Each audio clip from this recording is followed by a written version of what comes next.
Oke guys, kembali lagi bersama saya Ulfa Trarli. Oke, untuk video kali ini lanjutan dari tutorial saya sebelumnya. Tutorial pertama, kedua, dan ini video ketiganya.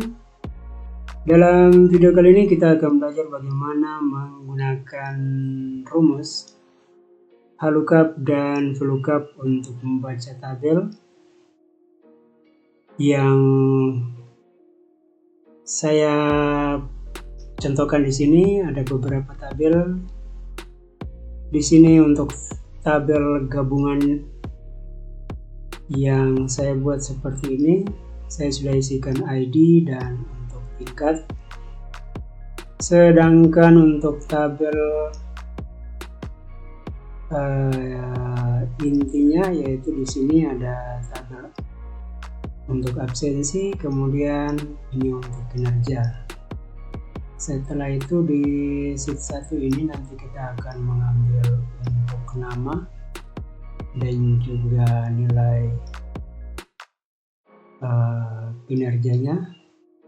Nah, di sini kita akan menggunakan rumus yaitu rumus VLOOKUP dan VLOOKUP.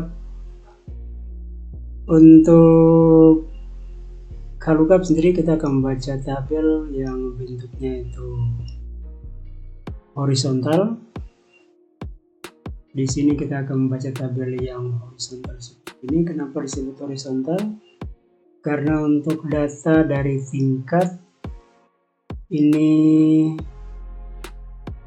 mendatar dari kiri ke kanan, kemudian untuk tunjangannya juga mendatar dari kiri ke kanan horizontal. Kemudian untuk vertikal atau VLOOKUP, karena datanya ini bentuknya vertikal dari atas ke bawah. Contoh seperti ini. Untuk absensinya, nilai absensinya seperti ini, kemudian ID-nya juga seperti ini.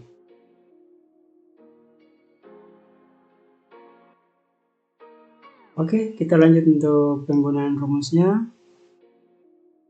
Nah, untuk rumusnya sama dengan kita penggunaan pada Microsoft Excel. Pertama-tama kita harus menekan sama dengan pada keyboard, kemudian kita mengetikkan VLOOKUP karena data untuk nama kita ambil dari tabel yang bentuknya itu vertikal. Oke, kemudian kita ke kolom kunci.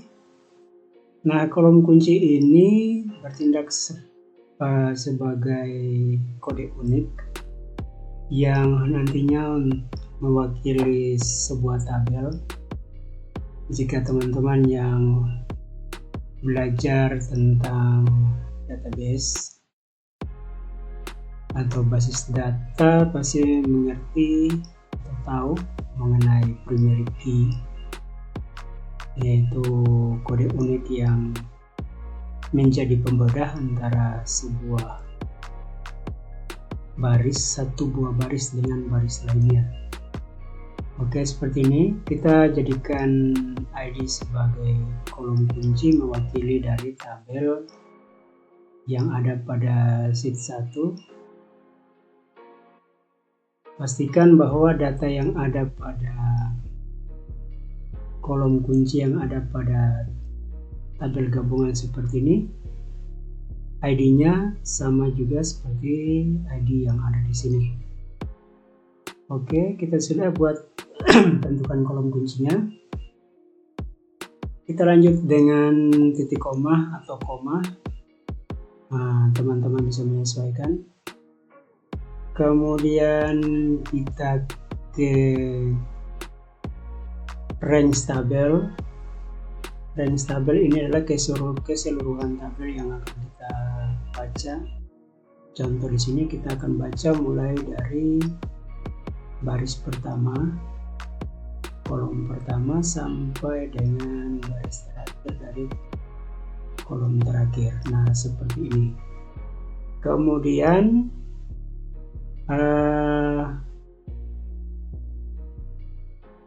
ada prinsipnya, kita harus membuat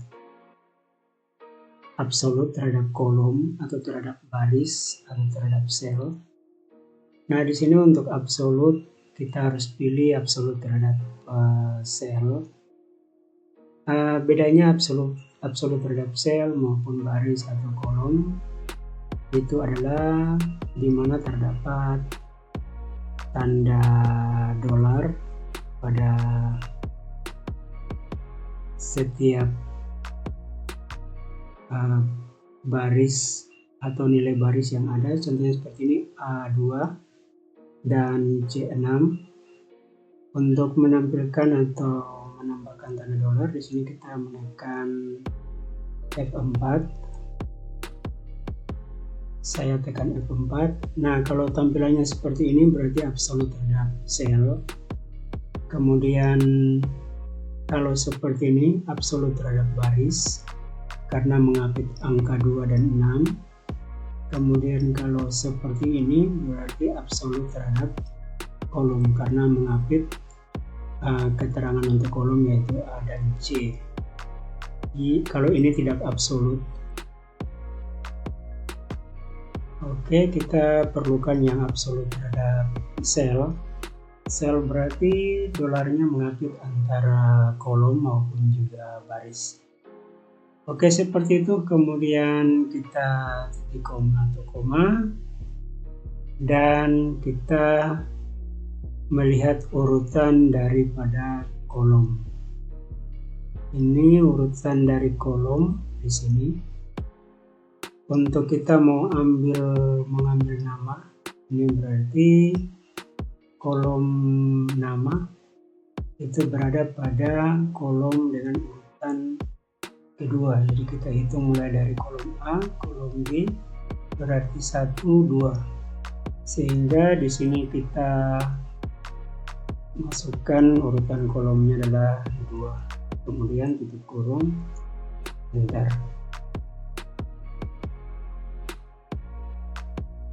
Oke. Nah, tampilannya seperti ini sesuai dengan data yang ada di sini.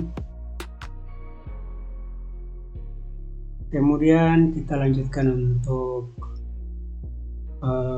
gaji. Gaji di sini kita mengambil dari kinerja. Jadi tunjangannya itu jika tingkat 1 500.000, tingkat 2 1.500.000, kemudian tingkat 3 berarti 2 juta. Oke, di sini kita menggunakan lookup karena untuk kondisi dari atau bentuk dari tabel kita, ini bentuknya adalah horizontal, sehingga kita di sini menggunakan yang lookup. Lookup kemudian sama, kita ke kolom kunci. Kolom kuncinya di sini kita jadikan tingkat sebagai kolom kunci. Kenapa? Karena di tabel ini di sini tingkat mewakili dari tunjangan yang ada. Oke. Kemudian titik koma atau koma. Setelah itu kita ke keseluruhan tabel, garis tabelnya. Oke. Kemudian kita menekan F4 pada keyboard. Jika ada kombinasi, teman-teman bisa menekan Fn dan F4. Kemudian titik koma. Jika untuk kita membaca tabel yang bentuknya vertikal, jadi kita harus menghitung adalah kolom. Tetapi kalau untuk lookup berarti yang kita harus hitung adalah barisnya. Sini baris pertama, baris kedua. Sehingga Di sini kita harus masukkan adalah urutan barisnya kedua, titik kurung, enter. Oke, nilainya sesuai. Kita buat juga untuk kinerja, nilai kinerja, lookup. Kinerjanya kita ambil dari tabel sheet 1 sama, kemudian kita range keseluruhan dari tabel, kemudian kita tekan F4 atau Fn F4, setelah itu titik koma, kemudian urutan kolomnya adalah kita hitung 1, 2, 3, kita masukkan 3, titik kurung, enter. Oke, ini bisa kita menarik file hendernya ke bawah. Untuk absennya sama, kita bisa pilih lookup, kemudian kita ke kolom kunci, kemudian titik koma, setelah itu kita ke nilai absensinya, kita blok bersama dengan kolom kuncinya, kemudian tekan F4, titik koma, urutan kolomnya adalah 2, titik kurung, enter. Oke, hasilnya seperti ini. Ketika kita akan merubah, contoh merubah nama, di sini Yokam, kita rubah namanya di sini, otomatis untuk tabel gabungannya akan apakah akan berubah atau tidak. SAR contoh, nah di sini juga ikut berubah. Oke, seperti itu teman-teman. Nanti juga kita akan belajar bagaimana membaca tabel, tetapi tabel tersebut berada di file spreadsheet yang berbeda. Ketika teman-teman yang sudah terbiasa menggunakan Excel, kita langsung menuliskan rumusnya, lookup, kemudian range tabel kita ambil dari tabel dengan tabel yang ada di file berbeda, otomatis nanti untuk rumusnya akan membaca nama file tersebut dan range tabelnya.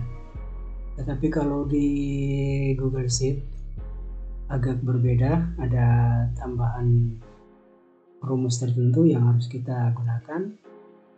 Nah, untuk pola seperti itu kita akan bahas pada pertemuan berikut. Untuk itu teman-teman harus tetap mengikuti channel ini untuk melihat video-video selanjutnya. Oke, cukup sekian tutorial saya kali ini. Jangan lupa like, comment, dan subscribe, serta share video ini sebanyak-banyaknya.